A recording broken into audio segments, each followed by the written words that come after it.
Agora 8h43, aqui na Rádio Bandeirantes você fica sabendo a situação eleitoral nesse momento para a disputa para a Prefeitura do Rio de Janeiro em 2024. É muito cedo? Depende do ponto de vista. No mundo político só se pensa em 2024. Você, eleitor, talvez vá pensar nisso mais para frente, mas tenha certeza que na política é isso que pauta toda a ação a partir de agora. Instituto Paraná Pesquisas, parceiro aqui da Rádio Bandeirantes, fez esse levantamento com alguns cenários, é claro, os candidatos não estão definidos. Vou divulgar aqui o cenário 1 e aí, na sequência, chamar o Murilo Hidalgo, que é o diretor-presidente do Instituto Paraná, para falar conosco. Cenário 1, que na simulação do Instituto Paraná, para a Prefeitura do Rio de Janeiro. Eduardo Paes, 35,5% das intenções de voto. Flávio Bolsonaro, 22,1%. Tarcísio Mota, 7,1%, Lindbergh Faria, 5,9%, Doutor Luizinho, 3%, Otônio de Paula, 2,6%, Tiago Pampolha, 2,4%. Não sabem, não responderam, índice baixo aqui, 4%.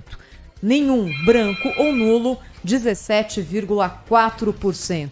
Murilo Hidalgo, bom dia, Murilo. O que você lê desses números que foram apurados pelo Instituto Paraná? Bom dia, seja bem-vindo mais uma vez aqui à Rádio Bandeirantes. Bom dia, Thaís, Pedro, Sônia, Cláudio e os ouvintes da Rádio Bandeirantes. A gente viu pela pesquisa que o prefeito Eduardo Paes larga uma boa vantagem, né? Em segundo lugar, o Flávio Bolsonaro, com 22,1%, o que mostra, tanto em São Paulo quanto no Rio, que a família Bolsonaro tem em torno de 20% dos votos. Tirando a família Bolsonaro, tanto em São Paulo quanto no Rio, o quadro mudaria bastante, né? Murilo, deixa eu te perguntar uma coisa. O que aconteceu com a esquerda no Rio de Janeiro? Aí, os nomes mencionados na pesquisa estimulada aí não chegam a 10%, né? Você vê que há predomínio aí de nomes como Eduardo Paes, Flávio Bolsonaro, Romário. Agora, quando você bota o Tarcísio Mota, o Lindbergh Farias, eles não conseguem alcançar os 10%. O que está acontecendo, Murilo? Olha, Pedro, eu acho que a explicação que a gente tem na pesquisa é que o próprio Eduardo Paes comeu esse pedaço da esquerda, né? Quando ele apoiou o Lula para presidente do Brasil, eu acho que ele toma uma parte desse eleitorado da esquerda, o que mostra que o mais provável no Rio é que a esquerda, já no primeiro ou no segundo turno, venha apoiar o candidato Eduardo Paes, né? De outro lado, a esquerda no Rio, né, Murilo? Muito bom dia, bem-vindo ao nosso programa. A esquerda no Rio sempre foi fraca, né, assim, do ponto de vista eleitoral. Se você for fazer uma memória aí dos prefeitos e governadores eleitos no Rio de Janeiro, são todos conservadores, ou são todos, no mínimo, ali de centro-direita, né? A esquerda, de fato, no Rio de Janeiro, apesar de ser uma cidade boêmia, ali, um tanto quanto libertária, né? Ao longo da nossa história recente. A pesquisa também, Murilo, fez uma avaliação, né, dos eleitores do Rio de Janeiro em relação ao presidente da República, ao governador do estado e ao prefeito do Rio de Janeiro. E a pesquisa mostra que o prefeito dos três tem a gestão mais bem avaliada pelos cariocas, né? Isso mostra que dos três, governador Cláudio Castro, presidente Lula e prefeito Eduardo Paes, é o prefeito o principal eleitor, digamos assim, puxador de votos nas próximas eleições? Será ele?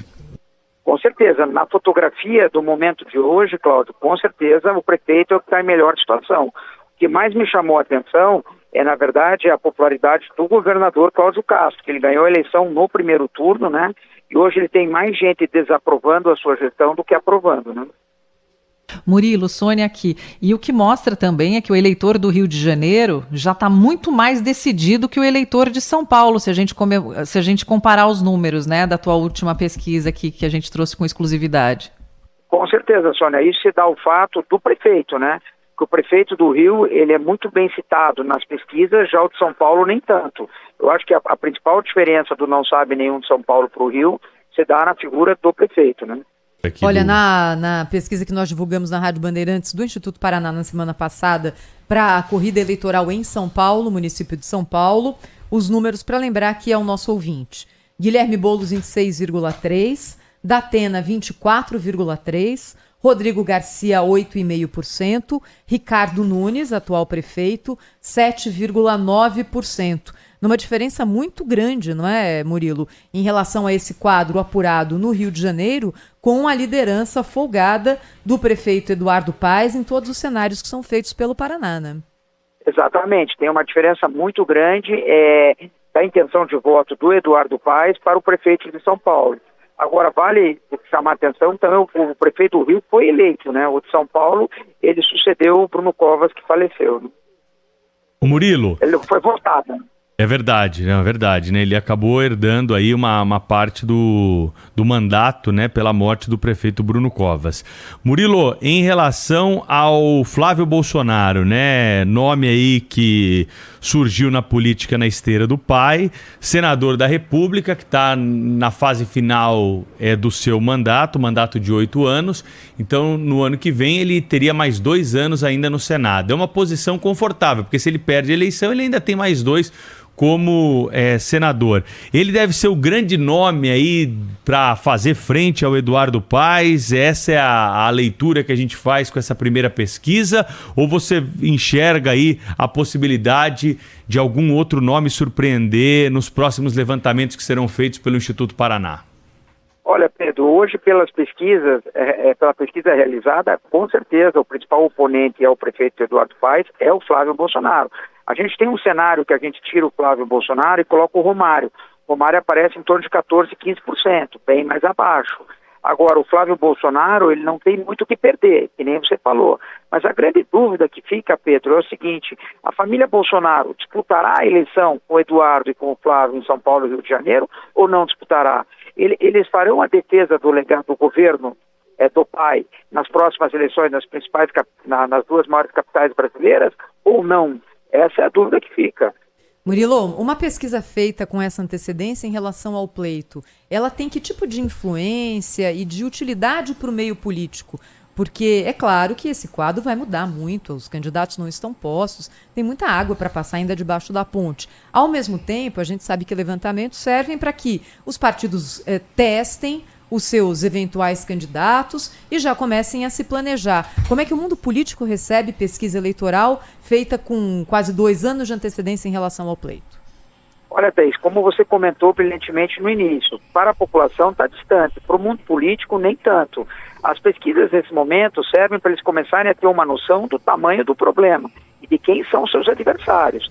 Você pega no Rio hoje, por exemplo, para o Eduardo Paes, a pesquisa é muito confortável, o que vai dar tranquilidade a ele. Já de São Paulo, com certeza não deu tanta tranquilidade ao prefeito assim. Com certeza muitas mudanças ocorreram a nível político dentro da prefeitura. Então, cada divulgação de pesquisa, ela mexe muito com os políticos, com a população nesse momento muito pouco. Agora, daqui para lá tem muita coisa para acontecer, não é, Murilo? Alguém lembrou, Marco Antônio Sabino nos lembrou aqui na semana passada, depois da divulgação da pesquisa em São Paulo, que Bruno Covas tinha 81% de desconhecimento, né, nessa altura do campeonato, antes da eleição dele. Ele acabou sendo consagrado nas urnas, né? Você acha que há uma possibilidade de se repetir isso no caso de São Paulo, com o atual prefeito Ricardo Nunes, e no caso do Rio de Janeiro há uma possibilidade eventualmente de reversão de expectativa? Isso vai depender também do desempenho do prefeito. De repente acontece aí mais um escândalo que o envolva, né, do prefeito do Rio de Janeiro, e isso pode mudar tudo. Mas como é que você vê essas possibilidades? Olha, Cláudio, a pesquisa é uma fotografia de um momento, e um momento ainda muito distante das eleições.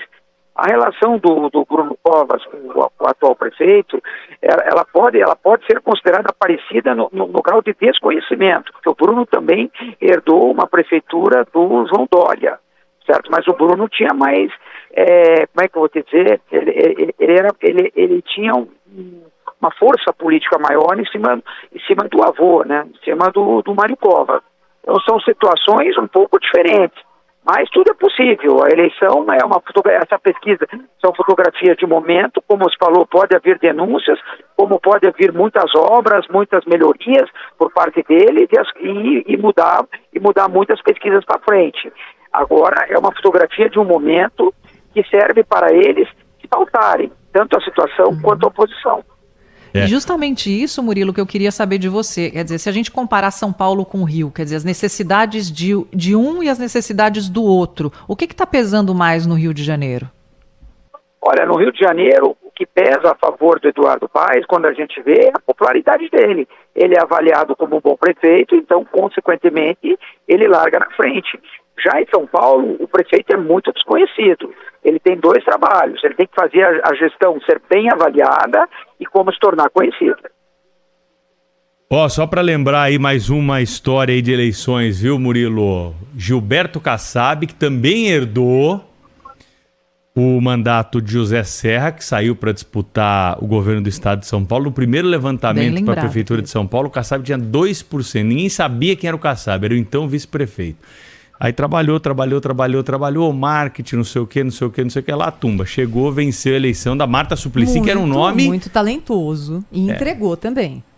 E a Marta Suplicy, que era um nome a ser batido aqui em São Paulo, né? A Marta o Dória, né? Tinha muita força aqui na periferia, viu, Cláudio?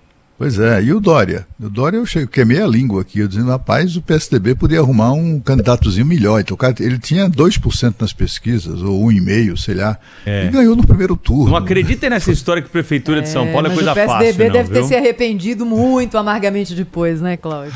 Pois é.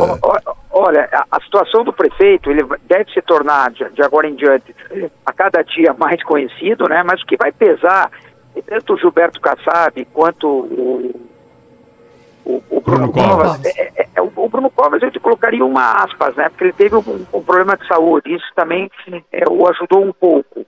Agora, eu vejo que, na verdade, o Kassab pode ser muito mais exemplo ao Ricardo Nunes, no sentido de fazer uma boa gestão. Eu acho que se a gestão dele no ano que vem estiver bem avaliada, com certeza ele tem um favoritismo.